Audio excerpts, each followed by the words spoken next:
Pata Seca, born in Angola in 1830, became the most prolific stud slave in Brazilian history.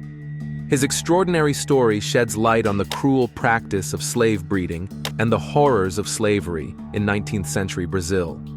This video explores Pata Seca's life, legacy, and the broader context of Brazilian slavery. Pata Seca was born in Angola in 1830, a time when the African slave trade was still thriving. Little is known about his early life in Angola, but it is likely that he was captured and sold into slavery at a young age. The transatlantic slave trade had been operating for centuries, with millions of Africans forcibly taken from their homelands and shipped to the Americas to work on plantations and in other industries. Pata Seca was sold to a Brazilian landowner named Roque José de Oliveira.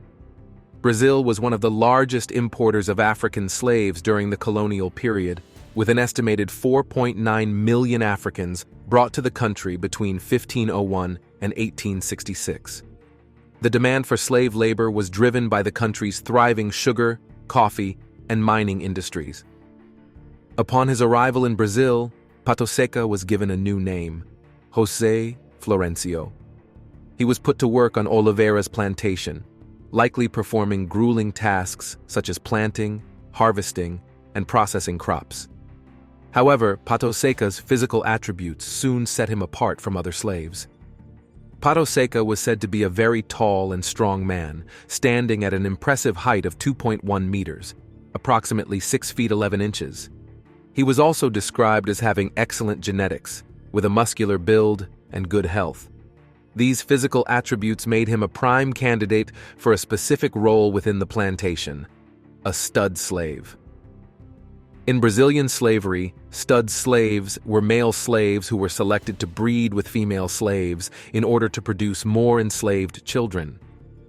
This practice was driven by the need to maintain and expand the enslaved population, as the brutal conditions of slavery often led to high mortality rates. Pata Seca's physical strength and size made him an ideal choice for this role, and he was forced to father children with multiple enslaved women. Slavery in 19th century Brazil. Slavery was a fundamental aspect of Brazilian society and economy throughout the 19th century. Brazil was the last country in the Western world to abolish slavery, doing so only in 1888. The scope and importance of slavery to the Brazilian economy cannot be overstated, as it was the driving force behind the country's thriving agricultural and mining industries. Brazil's economy relied heavily on the production of sugar, coffee, and other cash crops. These labor-intensive industries required a massive workforce, which was primarily composed of enslaved Africans and their descendants. The demand for slave labor remained high even after Brazil gained independence from Portugal in 1822, as the country's elite landowners and politicians sought to maintain their wealth and power. To sustain the enslaved population, Brazilian slave owners engaged in the abhorrent practice of slave breeding. This involved forcing enslaved men and women to reproduce, often through coercion or outright violence. The children born from these forced unions were automatically considered slaves and were either put to work on the same plantation or sold to other slave owners for profit.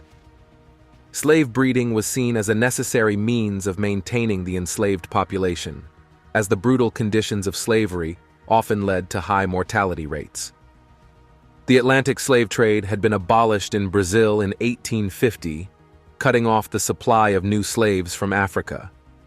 As a result, slave owners turned to breeding as a way to ensure a steady supply of enslaved labor.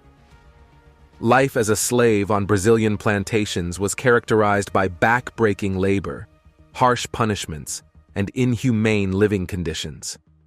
Slaves were forced to work long hours in the fields, often from sunrise to sunset, with little rest or nourishment. They were subjected to physical and psychological abuse, including whippings, beatings, and sexual assault. Housing for slaves was typically cramped and unsanitary, with many slaves forced to live in small, windowless huts or barracks. They were given meager rations of food, often consisting of just enough to keep them alive and able to work. Medical care was virtually non-existent, and slaves who became ill or injured were often left to suffer or die without proper treatment. Despite the hardships they faced, enslaved Africans and their descendants managed to create their own culture and communities within the confines of slavery. They developed unique religious practices, music, and art forms that blended African traditions with elements of European and indigenous cultures. These cultural expressions served as a means of resistance and a way to maintain a sense of identity and humanity in the face of unimaginable oppression. The brutal reality of slavery in 19th century Brazil had a profound impact on the country's social, economic, and cultural development. The legacy of slavery continues to shape Brazilian society to this day, with ongoing struggles for racial equality and social justice that can be traced back to this dark chapter in the nation's history. Pata Seca's life as a stud slave. As a stud slave, Pata Seca's life was markedly different from that of other enslaved individuals on the plantation. His primary role was to impregnate enslaved women to produce more children who would be born into slavery. This role afforded him certain privileges and better treatment compared to other slaves, but it also came with its own set of horrors and abuses. Pata Seca's living conditions were relatively better than those of other slaves. He was provided with adequate food and shelter to ensure his health and ability to perform his duties as a stud slave. His owner, Roque José de Oliveira, also ensured that Pata Seca received some education and was allowed to assist with administrative tasks, such as record keeping. However, these privileges came at a terrible cost. Pata Seca was forced to engage in sexual acts with multiple enslaved women, often without their consent. The scale and frequency of this forced breeding are not entirely clear, but historical estimates suggest that Pata Seca fathered at least 249 children. Some accounts even suggest that the true number may have been much higher.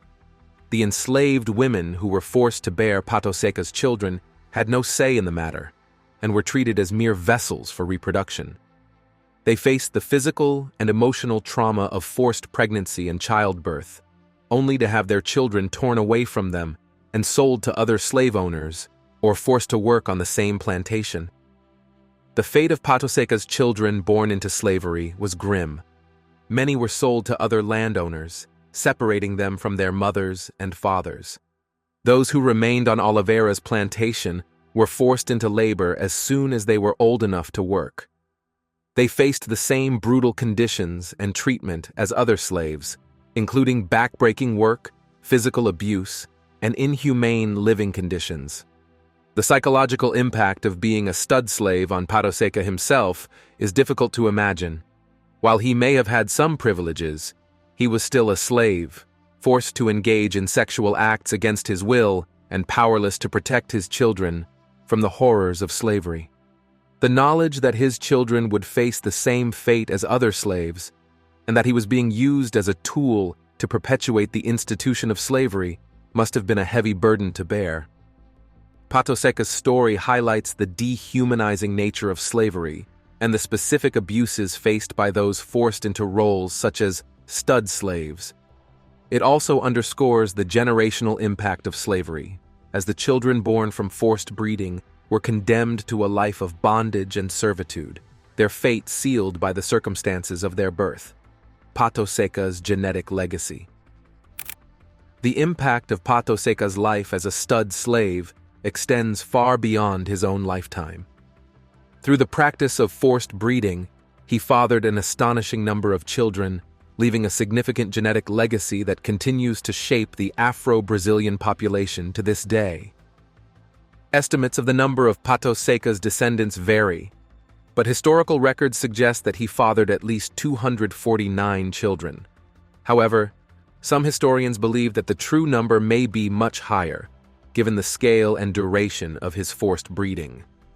Many of these children were sold to other slave owners, while others remained on the same plantation, creating a complex web of familial relationships that stretched across generations. Pata Seca's genetic contribution to the Afro-Brazilian population is substantial. According to family accounts, his descendants made up approximately 30% of the black population in the city of São Carlos, Brazil, during the 20th century. This extraordinary genetic legacy is a testament to the scale and impact of the forced breeding practices that were common during the era of slavery in Brazil. The ethical implications of forced breeding and the use of stud slaves like Pata Seca are profound and disturbing. These practices treated enslaved men and women as commodities, stripping them of their basic human rights and autonomy. The children born from these forced unions were condemned to a life of slavery, their futures determined by the cruel machinations of a system that valued profit over human life.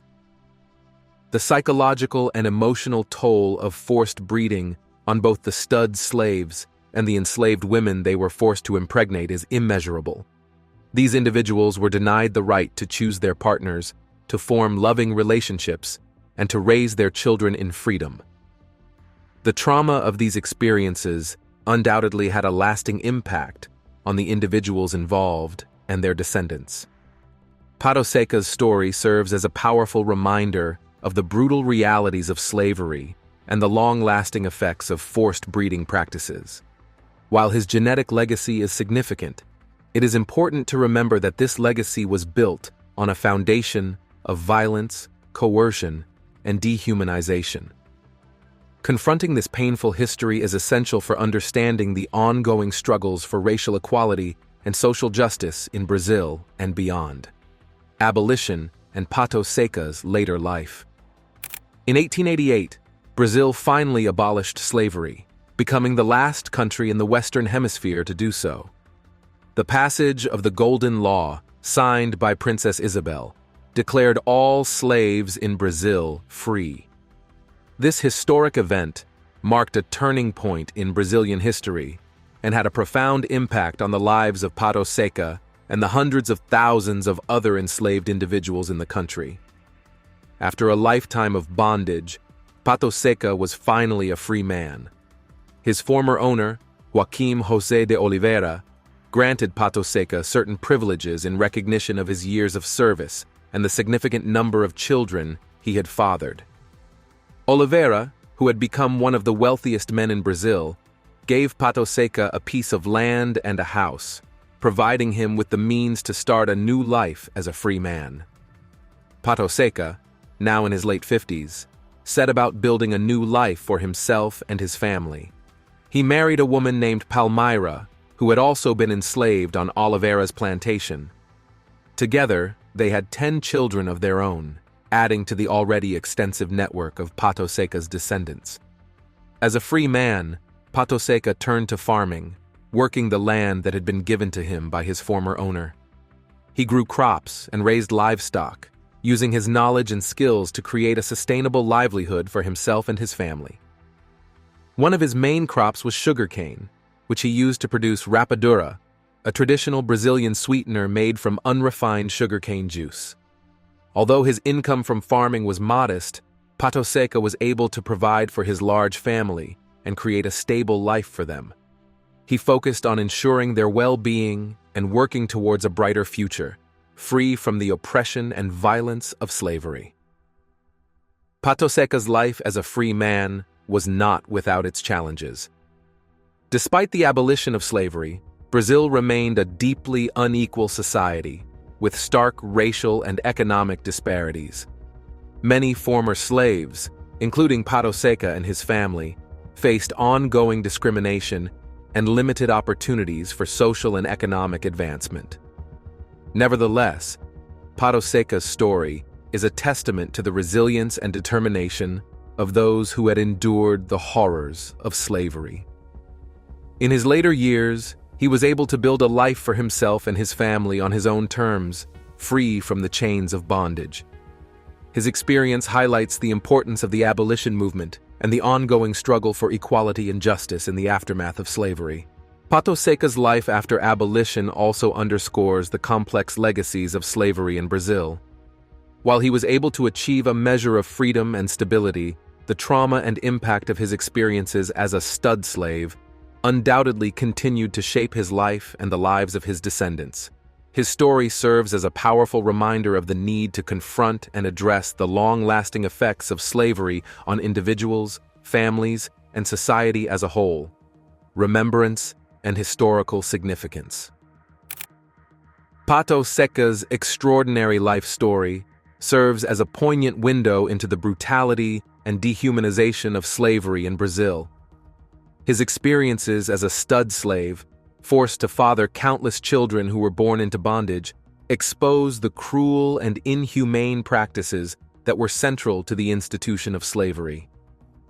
The story of Pata Seca is not just a personal narrative, but a reflection of the broader experiences of enslaved Africans and their descendants in Brazil.